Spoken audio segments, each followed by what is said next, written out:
রবীন্দ্রনাথ ঠাকুরের কথা বলতে গেলে একাধিক বিষয় উঠে আসে। আসলে বাঙালির মননে চিন্তনে সব জায়গাতেই রবি ঠাকুর। এবারে রবি ঠাকুরের সঙ্গে সঙ্গে আবার অনেক স্বাধীনতা সংগ্রামী, অনেক ঋষি মনীষীর কথাও চলে আসে, ঠিক যেমনই বাল গঙ্গাধর তিলক। এই বাল গঙ্গাধর তিলক সম্পর্কে আজকে আপনাদেরকে বলবো। আপনারা কি জানেন যে বাল গঙ্গাধর তিলককে লোকমান্য উপাধি কে দিয়েছিলেন? আর এই লোকমান্য কথাটিরই বা অর্থ কি? যেটা জানা যায় যে বাল গঙ্গাধর তিলককে লোকমান্য উপাধিটি দিয়েছিলেন রবীন্দ্রনাথ ঠাকুর।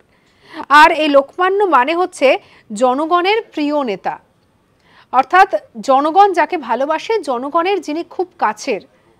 আসলে বাল গঙ্গাধর তিলকের তার নেতৃত্ব দেওয়ার ক্ষমতা বা তার কাজ দেখে রবীন্দ্রনাথ ঠাকুর তাকে এই উপাধিটি দিয়েছিলেন, লোকমান্য উপাধি দিয়েছিলেন।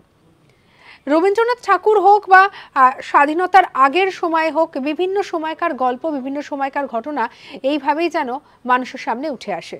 সঙ্গে রাখুন আজ তাক বাংলা, অজানা খবরকে জানার জন্য সাবস্ক্রাইব করতে ভুলবেন না।